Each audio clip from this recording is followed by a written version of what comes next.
Welcome to the Profitable NDIS Provider Podcast, where we're joined by your hosts, Tania Gomez and Bryan.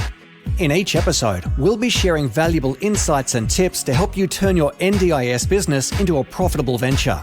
So whether you're just starting out or looking to take your business to the next level, you've come to the right place. Let's stop surviving and start thriving.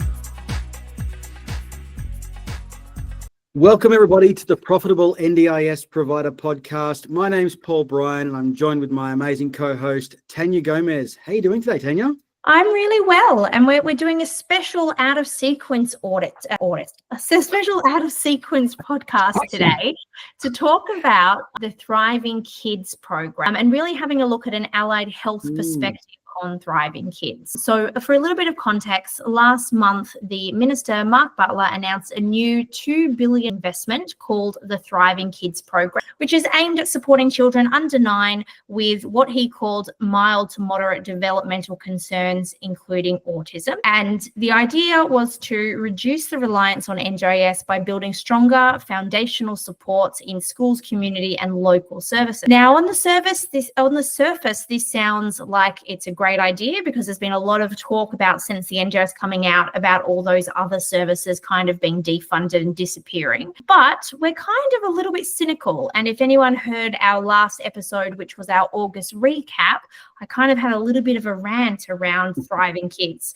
And so after Paul and I did that episode, we thought, look, we really probably need to do a proper episode with someone who knows more than we do about allied health in general, but also what this kind of means for allied health professionals. I'm fielding conversations and calls left, right, and center from my clients who are incredibly nervous, and I believe they're fielding calls from participants who are incredibly nervous about what the future of the scheme looks like, specifically if they have children with disability and, autism. So we thought we would invite Trystan Conway from Conway Consulting Group, who has helped build and guide providers from sole traders to 15 million in revenue, to help us really unpack what this looks like. So welcome, Trystan. It's really great to have you join us today. Yeah, no, thanks for having me, Tania and Paul. Excited to be on. It's actually my podcast debut, which is pretty funny. Ooh. So thanks for having me on. Wonderful. Well, we're glad that we can have you on our podcast today and burst your podcast cherry.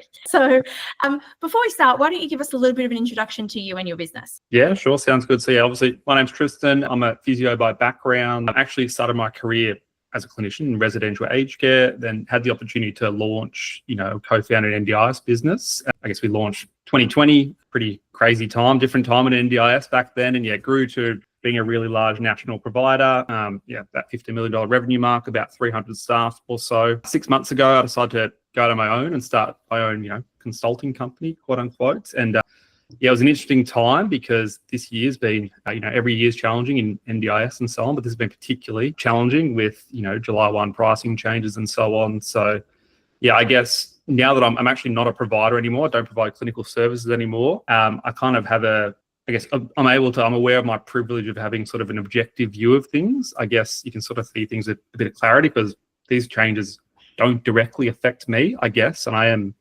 aware of that, but they do affect, people that I care about, participants, and, my clients as well. So I guess that gives me the opportunity to sort of almost have like a different lens on things. So I know what a bunch of different, providers are doing. And Tania, I was the same, as busy, I think it was a Wednesday where these changes came out, and my phone and emails and everything would just lighten up because it's another change this year that we have to adapt to that is coming. Yeah, 100%. I'm wondering if you could just give us a bit of a rundown. So from what you've seen, from your take, what do we actually know about thriving kids? What are the facts and what's clear to you that you're comfortable to go, this is what we've got so far, and there's a lot of conjecture outside of that? Yes, that is very true. So I think in terms of the facts that we do know, that's the key thing, is we don't actually know that much. So there is a lot of conjecture out there and a lot of speculation.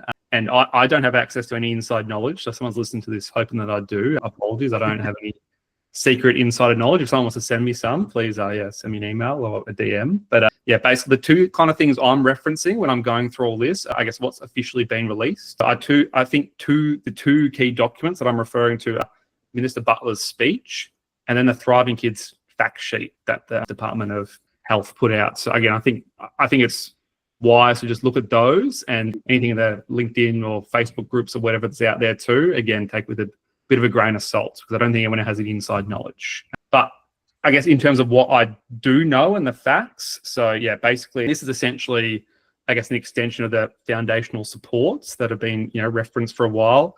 This is obviously targeting children under 9 with quote unquote mild to moderate developmental delay or autism, which again, I don't really agree with that language, but that's the language that they chose to use. Yeah, the aim is to help families get help through, I guess, more mainstream supports rather than individual plans. And those mainstream supports, I'll read what they call them, and I'll reference this a few times for this chat. Child maternal health, GPs, playgroups, early childhood education, care and schools, and then digital and phone-based supports. And then in terms of timelines, supposedly the first service are expected from the 1st of July next year, which sounds very soon to me. So we'll see if that's a pretty quick turnaround time, so I guess, or not. And then, they say broader access changes to the NDIS from July 2027. So obviously it's still in consultation. We hope at least that they're consulting with somebody around these changes. What do you think are the main things we really need clarity on? Yes, pretty much everything, I think. We don't really, at this very, very early stage, we don't really know too much at all. Again, a few things. I think we want to know how it's funded. So again, I know a lot of people are sort of concerned about out there that we're going back to like a block funded model. Is that how it's going to be? Is there any pricing info on any of this? Also, I guess there's reference to new Medicare items for OT, speech, psychosocial therapies. So what do they look like? In terms of access, how do people actually access this program? What does that look like? And then referral pathways. How does someone get on this program? Is it through GPs? Whatever it may be. I guess we also want to know what does it actually mean for current providers? Is it pretty much just see you later? Is there any transition? What does that actually look like? And in terms of, I guess, the capacity of these mainstream supports, I know there's $2 billion of funding or whatever going towards it, but these supports are already stretched. How's this going to work? And then from an allied health perspective, how do we fit into these mainstream supports? And then, I guess in terms of the second part of that consultation, again, it's very early. This has only just come out, this announcement, but what does that actually look like? I think the New South Wales government were running some kind of community consultation for the foundational supports, but not sure if anything's happening in other states or territories or what's going to be part of that. So I guess just actually knowing what does this consultation process look like? Are we a part of it as providers? So just, I guess, more info on everything basically would be great. I think the confusing thing for me was just exactly, so first they talked about $2 billion, but is this in addition to the NDIS spend? Because currently children with autism are funded at about 4.4 or 4.6, I think, billion dollars inside the NDIS. So is this actually a $2 billion cut, or is this actually a $2 billion in addition? And is this for children not in the NDIS, or like new children being diagnosed now who don't yet have an NDIS plan? Because they talked about children who are currently on the scheme staying on the scheme. But I guess the fear that I heard from quite a lot of people was, okay, well, we have a really great plan at the moment under NDIS. We don't want to move to another program because we don't know what that looks like. And there was a lot of comments that I heard around under Medicare, there's Medicare caps around therapy. And I'm like, I don't know anything about Medicare really, other than, as being a user of Medicare. But I understand that there's caps for certain services that are lifetime caps. And there was queries then, okay, will there be a lifetime cap? Because if you had a lifetime cap for a child at 7 years old, how is that actually going to work? And I think a lot of the fear comes from just inequality, because we know that people who can afford to pay gaps, because a lot of things under Medicare incur a gap fee, it really then creates a class system in Australia for people who have children with disability who can afford to pay the gap, get therapy, and those who can't afford the gap don't get therapy. And I guess for me as an early childhood teacher, that was my biggest concern, is I really believe that early intervention is just the most important thing we can do for children, for adults when they're children. And without access to that, there's just so many question marks, and all of those insecurities mean that people with disability and providers are feeling quite insecure. Yeah, I couldn't agree more. I agree with all that, to be honest. And in terms of whether it's a cut or not, or where that funding's going. Again, I guess don't know whether it's pessimistic or realist, but I assume it's but I don't know. As a new program, it was announced of a $2 billion boost, and it's like, hang on, is that a boost or is that a cut? It's quite deceptive in the language. Lots of spin, lots of political spin. Exactly. But yeah, you're right. I completely agree. That sort of class system, and if it's Medicare, there will be gaps, almost assuredly. So yeah, it's a shame. But again, we'll see. I guess it depends on the implementation. But again, early vibes are not great. And is this instead of foundational supports, or is this as well as foundational supports? Because it seems like they are, as you said, during consultation about foundational supports as well. So it's a little bit of a confusing thing. Have the states pushed back so much and they don't want to do foundational supports that now this is an alternative to that? Yeah, no, again, who knows? But I think it is an extension, just even judging by the language of that, New South Wales government thing. It's like foundational supports for under nines. So it sounds like this is it. Another scheme. Great. Another model for businesses to figure out how to operate, for participants how to navigate, for the government how to invoice. It reeks of a little, lack of forethought. Really? Never. We've established that there's not a whole heap of information, and the very poorly written and marketed speech that came out of it left a bundle of gaps and more questions that we could really start with. From your perspective, Trystan, as a consultant, if you were given the opportunity to co-design this process, contribute to the government on how they're doing this, what questions would you be asking them to get started on at least? Like, where would you say this needs to start here? Yeah, well, again, I am biased because I'm an allied health clinician. I think of allied health. And again, I think this is maybe a trap we fall into as clinicians, is we all know how amazing allied health is and all the benefits of it. But I don't think, Joe Public or voters or, taxpayers or ministers are sort of fully aware. So again, I would just, my big ticket question would be like, what's allied health role in this? Again, we obviously have some roles in these, mainstream supports, but nothing quite to the extent we do in NDIS, for example. So yeah, my big question would be how, what is allied health role in this?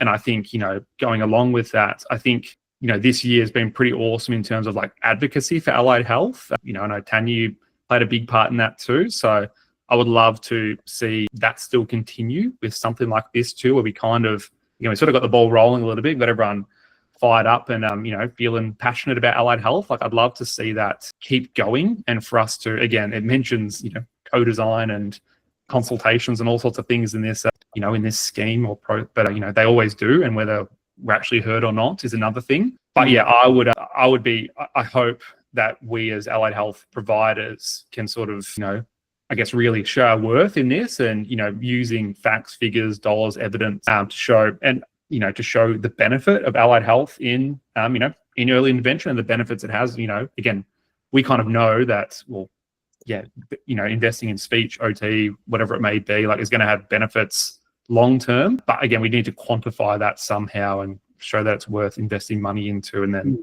including the experience of those with lived experience, all that sort of thing. Yeah.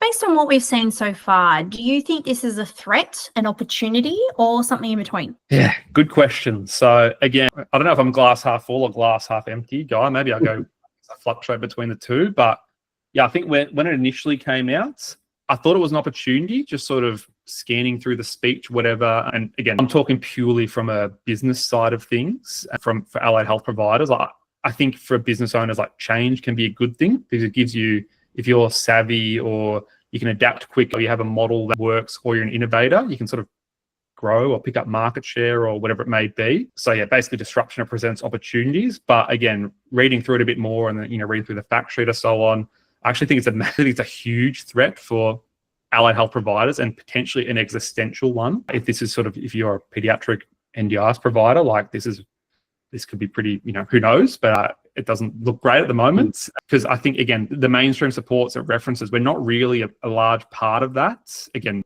those supports have allied health there, but like us as providers or separate organizations or businesses or whatever, again, they refer to us, but are we actually going to be funded under this? So I think from that end, I think it's a massive threat for paediatric, NDIS allied health businesses. But I think in terms of, potentially the longevity of the scheme, it could be an opportunity in terms of it's obviously, yeah, it's not sustainable. It's growing too fast. It costs too much. We all know that about the NDIS. So again, it's while it's awful and sad, and I'd love every participant in every business to, get more funding and make more money and so on, but it's just not sustainable. So maybe with this shift or cuts or whatever, it might make the scheme more sustainable for other, cohorts. Depends on implementation of this Thriving Kids thing, because we don't really know too much at the moment. But yeah, I think it is, unfortunately, a really big threat. When you're talking to clients, or even if you put yourself back in the shoes of a physio, how should allied health practitioners, as you said, especially early childhood support providers, how should they be positioning themselves right now, especially if working with children is their main business? Should they be pivoting? Should they be looking for other things? Should they be considering leaving the NDIS? Should they go into consulting? What do you think is the plan for our early childhood supports, or our paediatric allied health clinicians? Yeah, don't go into consulting because you'll be competing with me. No, I think, again, it's really tricky. So again, I think being a good business owner, I think a lot of it is about managing risk. And there's a lot of risk here. I think it's kind of important to focus on what you can control. And I was big on this in my old business is, again, we can influence and advocacy and all sorts of things. That's amazing. We should not do that. But there's also only so much we can control. So I guess, in terms of, basically sort of prepare for the worst, expect the best can be a good approach where, this, again, who knows? We'll find out more info, but it could be bad, could be okay, who knows? I think, I think for pediatric providers, and a lot already do this, I think they should be seriously thinking about, private clients. And again, that can be hard because, again, not everyone can afford it. So, rather than a lot of NDIS providers, focus a lot on one-to-one therapy, for example. So it might be smart to think about, more like light touch or cheaper stuff. So things like groups, parent education, online programs. I think one opportunity this presents is allied health is sort of like an industry there's not really much innovation, really. There's sort of we have a set model. We kind of do the same thing. So again, there could be opportunities for some really innovative models. Who knows? I think also, I guess, building on partnerships with these mainstream supports that they reference. So, GP, playgroups, early childhood, maternal health nurses, that type of thing. So if you have a local clinic or you live in a local area, like building on those relationships, because they might refer to you under these new Medicare items or so on. And like you mentioned, Tania, the other thing is to diversify, unfortunately, which is a real shame because, these kids need help and a lot of clinicians are so passionate about helping them. But there might just not be that level of funding. There probably won't be that level of funding that there currently is now. So whether it's mixed caseloads, adding other disciplines, different funding streams, whatever it may be, I think diversifying lowers your risk, basically. Yeah, look, that definitely gives you a broader scope on the industry and opens you up to new options. But as you said, there's a lot of people who have built a really solid niche around the area they're exceptionally passionate about, being around OT or physio for kids and that type of thing under the scheme, which is going to have to, obviously open up the conversation of what's next, what are the diversification options that still fit with the model of care we want to offer, but is going to be viable for us to actually run with. This obviously looks like it's going to be a different operation process for these businesses to run through. What sort of shifts do you see maybe in the referral landscape? You mentioned buddying up, I guess, with like local GP. What should they be watching for at the moment? Because we have seen trickling in these sort of situations, they start to trickle things out. How would we see that that's happening? What, an OT, for instance, what would they be looking for? Yeah, I think you're right. So again, often with these sort of NDIS changes, it kind of trickling is the right word, where the sort of changes are probably already happening right now. And anecdotally, I've heard from providers that they're kind of already seeing plans not having the same amount of funding, or review not going through, or whatever it may be. So they kind of do happen ahead of things. So I think it's important for providers to track their referral numbers and that sort of thing too. So I got 10 last month, now I'm getting 9, 8, and so on. So you can sort of see that decrease, whatever it may be. I think what would also be very smart to do, and this might be a bit confronting, is if you're an allied health provider and most will service this cohort, I think you should look for what your caseload or revenue looks like if you had no under 9s with mild to moderates, ASD or developmental delay, and just see what that looks like. Because again, 2027, whatever is 18 months away, or almost 2 years away. But I think it's smart to prepare for what would happen if those referrals went or reduced and model those scenarios. But yeah, like I mentioned, building those relationships with those, mainstream supports could be a way to, again, whether it's NDIS, whether it's Medicare, private, whatever it may be. Yeah, they will, these kids still need help and therapy. So it just might be under a different scheme or modality or, funding type. My last question for you is around your advice for allied health practitioners navigating the landscape at the moment, and I guess just the changes generally. What's your advice to get through these changes, and I suppose where to from here for allied health? Yeah, I think it's hard, and I empathize with everyone out there because it is hard and it is exhausting. And again, like I am aware that, again, I'm a consultant or whatever, so it's sort of like I feel so bad. It's easy for me to give advice or hand it out because I'm not living it like these guys. Like I used to have a massive payroll, whereas now now it's just me. So it's very different. But yeah, I would say it is tough. It's very, very tough. I would look out for each other, build relationships. If you're a sole trade or a small allied health business, I would try, again, build relationships with, if you're an OT practice, chat to your local speechy clinic or physio clinic, whatever it may be, because it's tough for everyone. It's really, really tough. And our industry feels a bit exhausted with all this, to be honest. Thanks for tuning in to another episode of the Profitable NDIS Provider podcast with Tania Gomez and Paul Bryan. We hope you found today's episode informative and valuable. If you enjoyed the show, please don't forget to subscribe, leave us a rating, and share it with others who could benefit from our insights. Until next time, keep thriving.